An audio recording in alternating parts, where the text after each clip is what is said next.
Misalnya ada cerita tentang bagaimana Indonesia yang merupakan gabungan dari beberapa pulau, Indonesia sebagai jantungnya dunia. Betul.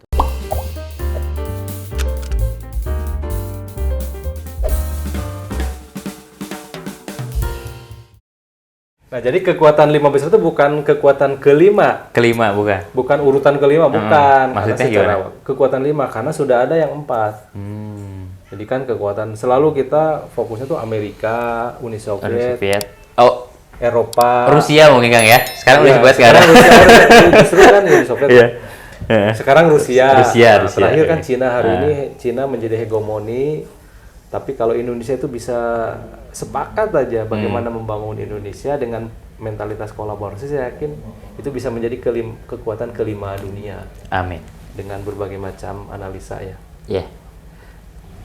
Oke, lanjut. Kan sekarang udah mendekati pemilihan Kang lah, 2024. Itu bukan waktu yang lama, itu waktu yang singkat walaupun 2 tahun lagi gitu kan. Iya. Otomatis kan banyak partai-partai dengan strateginya masing-masing, dengan cara berkampanyenya, dan kita bisa bilang menghalalkan segala cara mungkin untuk memenangkan hal tersebut. Iya.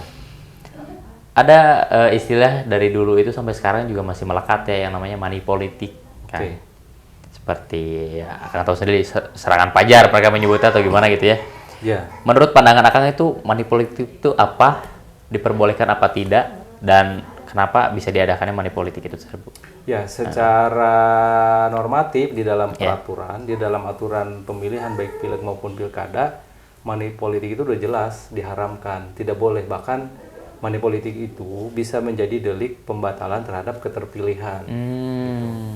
Tapi kalau kita coba dipilah-pilah.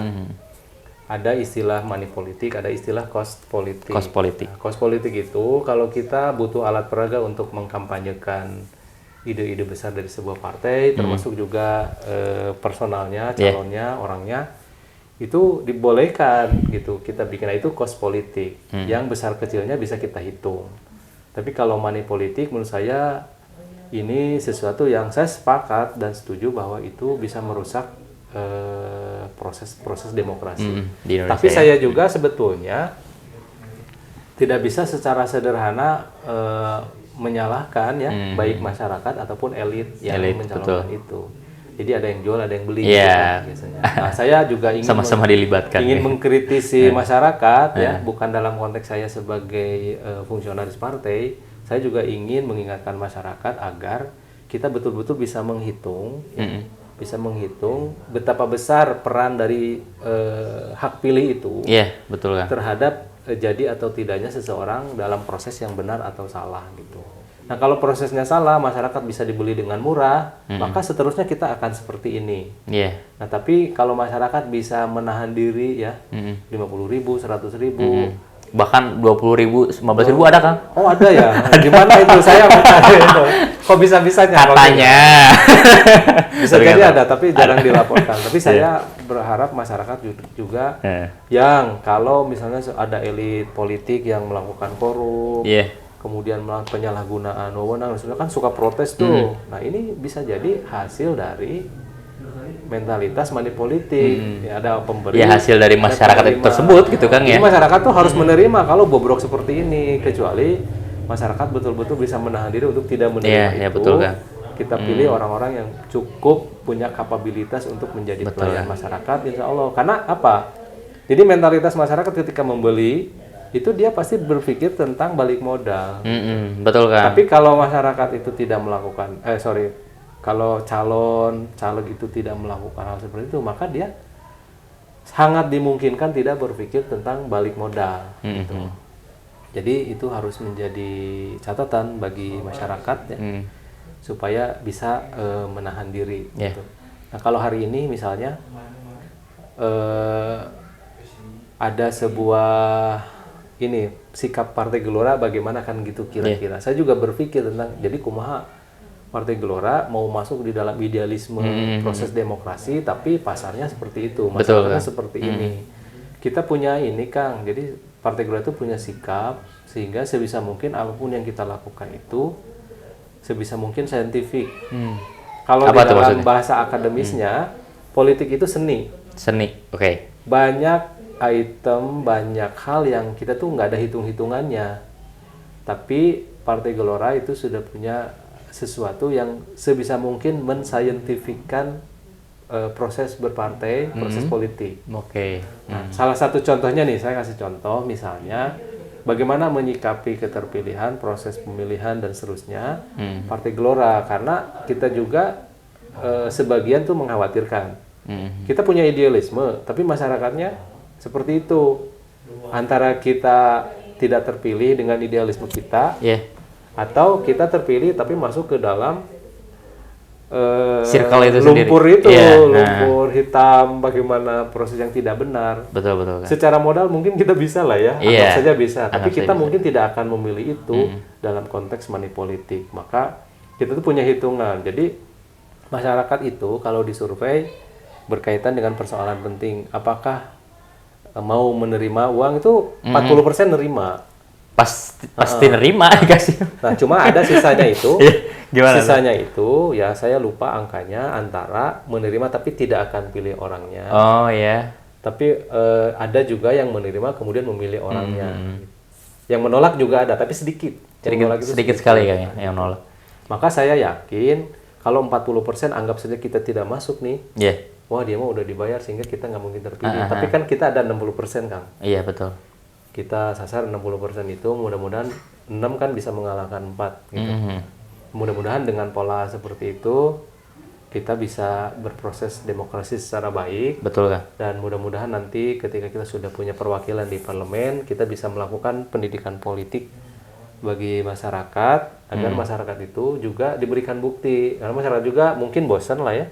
Iya kan. Kita idealisme tinggi masyarakat memilih juga elitnya tetap aja begitu gitu ya. Ya sebenarnya nggak bisa disalahin juga sih para elit-elit. Ya emang hasil dari demokrasi kita seperti itu kan, gitu kan. Suruh siapa gitu milih orang seperti itu. Jadi saya sih yakin kalau Partai Gelora itu single majority ya. Iya, betul. Partai Gelora menang, kita menyiapkan sistematika bagaimana caranya proses politik itu, proses demokrasi itu bisa mendekati idealis yang kita bayangkan semuanya. Gitu. Amin Kang, untuk masa depan Indonesia yang lebih baik lagi. Amin, amin. Terus kita next pertanyaan selanjutnya, Partai Gelora itu terbuka untuk umum nggak sih? Apakah kita selektif dari memilih kader atau gimana gitu? Bisa dijelaskan? Terbuka pakai banget. Terbuka pakai banget. Bangetnya apa nih? Bangetnya tuh begini, saya yakin ya setiap orang itu punya potensi. Nah, kadang tugas pemimpin atau kelebihan pemimpin itu bukan bisa melakukan segala sesuatu secara sendiri, bukan. Tapi termasuk di dalamnya adalah bagaimana pemimpin itu bisa menemukan potensi dari masyarakat. Mungkin kita sering melihat masyarakat itu secara satu sisi. Oh, masyarakat ini jelek, gitu enggak. Jadi Partai Gelora sangat terbuka karena kita yakin siapapun orang yang masuk ke Partai Gelora itu bisa kita ambil manfaatnya, bisa kita ambil kelebihan-kelebihan itu, gitu Kang. Jadi Partai Gelora sangat terbuka, bukan hanya pada orang-orang yang mengerti akan politik gitu ya. Politik gitu ya. Justru kita juga mencanangkan bagaimana caranya Partai Gelora itu bisa menyentuh dari mulai partai digital ya. Partai digital dengan karakter milenial seperti ini kita sudah mulai masuk. Juga bagaimana kita mau mengajak masyarakat yang sebelumnya a priori golput gitu. Ya, golput. Kita sebisa mungkin ajak supaya bisa berpartisipasi lebih banyak. Karena Partai Gelora terbuka untuk semua orang. Semua orang. Nah, itu kan katakan bisa terbuka untuk semua orang. Cara gabungnya gimana nih? Bagaimana caranya? Cara gabungnya pun sebetulnya kita sangat mudah. Sangat mudah. Kita sediakan aplikasi ya di smartphone masing-masing ya. Oke. Nah, jadi di situ di isiannya ada syarat-syarat keanggotaan itu sudah ada. Kita juga diminta mengupload foto dokumen diri lah ya. Dokumen diri dan foto gitu, Kang. Bisa. Oke. Kan tadi kan Akang udah menjelaskan masalah Gelora, terus politik itu sendiri, kemudian mekanisme berdemokrasi di Indonesia, khususnya di Bandung Barat. Nah, Akang ini kan udah lama ini kan di dunia politik lah. Seperti yang tadi Akang terangkan dari tahun berapa tadi? 2000-an. 2000-an gitu ya. Nah, untuk tahun 2024, kira-kira Akang akan mencalonkan diri nggak sih? Ya, saya lagi masih ini Kang, masih berperang batin Kang. Kenapa tuh? Berperang batin antara apakah saya mendorong diri saya sendiri untuk mencalonkan atau tidak gitu. Ya.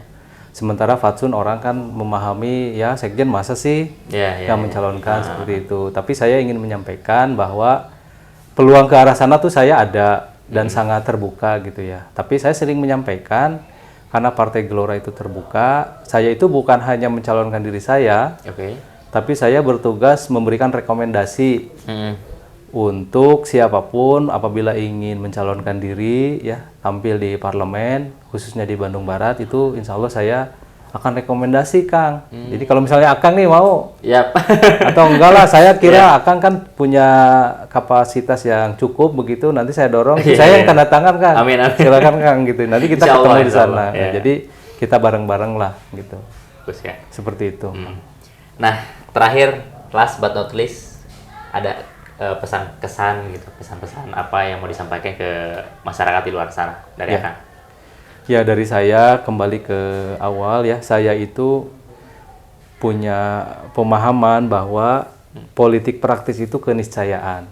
Ya, saya juga menganggap bahwa bagi saya itu wajib berpartai, itu wajib. Tinggal nanti kita pilih di antara partai-partai yang ada mana yang paling cocok untuk kita masing-masing. Dan Partai Gelora menurut saya itu sangat cocok bagi kita dan juga bagi masyarakat siapapun yang berharap ada perbaikan di masyarakat umumnya, karena prinsip penyelenggaraan pemerintahan ya, baik di legislatif, eksekutif maupun yudikatif, kita perlu orang-orang yang bersih, orang-orang yang muda, yang fresh gitu ya, muda sebagai mentalitas kan. Kadang ada orang tua tapi masih berjiwa muda, punya idealisme yang cukup, maka kita dorong untuk terjun langsung di dunia politik praktis gitu. Dan saya juga mengajak kepada masyarakat, dan saya yakin ini sangat cocok nih untuk masyarakat yang punya kegelisahan tersendiri baik di lokal Bandung Barat maupun di nasional gitu. Yuk mari kita sama-sama masuk ke Partai Gelora gitu, dan kita sudah siapkan berbagai berbagai jalur optimalisasi di kelebihan setiap orang sehingga kita bisa sama-sama berpartisipasi. Karena kata kunci yang selanjutnya ingin saya sampaikan adalah bahasa kapitalisasi, Kang. Kapitalisasi itu nilai tambah, pengali.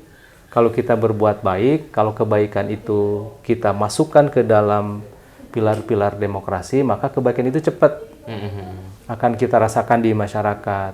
Dan juga sebaliknya, nilai kapitalisasi ini juga bisa, keburukannya itu bisa membuat parah terjadi di masyarakat. Jadi kalau pejabat itu jelek, jadi kerasa banget ini pemerintahan jelek, jadi masyarakatnya juga tidak maju. Tapi kalau yang menduduki jabatan-jabatan pelayanan publik itu adalah orang-orang baik seperti Akang, kan? Amin. Saya yakin, optimis bahwa kebaikan itu juga akan mudah dirasakan di masyarakat. Seperti itu. Jadi saya juga mengajak, bukan mengajak saya sebagai Partai Gelora masuk ke Partai Gelora, karena itu mah harusnya nggak usah ditanya lagi ya. Saya yakin sih yang nonton ini pasti masuk ke Gelora, cocok lah. Gitu. Saya yakin kita semua punya kegelisahan sendiri, dan itu akan kawin, akan ketemu di Partai Gelora ini solusinya seperti apa. Mungkin saya seperti itu, Kang.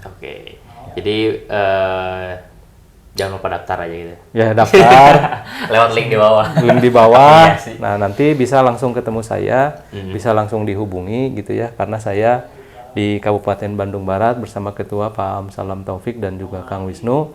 Dan juga saya harap nanti Akang mau nggak nanti di sini nih. Aduh, malah balik nanya. Saya karena akan mendorong, ini saya nggak akan nanya, pokoknya saya dorong aja orang-orang yang pokoknya yang terbaik aja lah kan gitu. Insya Allah seperti itu kan. Ya begitu ya, daftar langsung ya. Siap. Oh iya, kita kan di Gelora tuh ada apa sih namanya? Yel. Yel ya. Ada. Gimana? Yelnya begini, salam Gelora, semangat Indonesia. Semangat Indonesia. Itu 5 kali. Kayak gini ya kan. Ini maknanya apa sih ini? Begini. Nah, jadi begini itu. Artinya ini progres, Kang. Progres. Jadi ada sudut yang menanjak. Oke. Makanya nanti nggak boleh begini, nanti turun, Kang.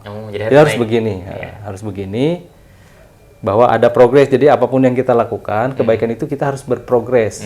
Kalau nggak cepat ya minimal kita naik terus kebaikan itu. Jadi kita seperti ini. Salam Gelora, semangat Indonesia. Oke, kita coba. Iya. Akang deh yang. Salam Gelora, semangat Indonesia. Salam Gelora, semangat Indonesia. Salam Gelora, semangat Indonesia. Salam Gelora, semangat Indonesia. Salam Gelora, semangat Indonesia.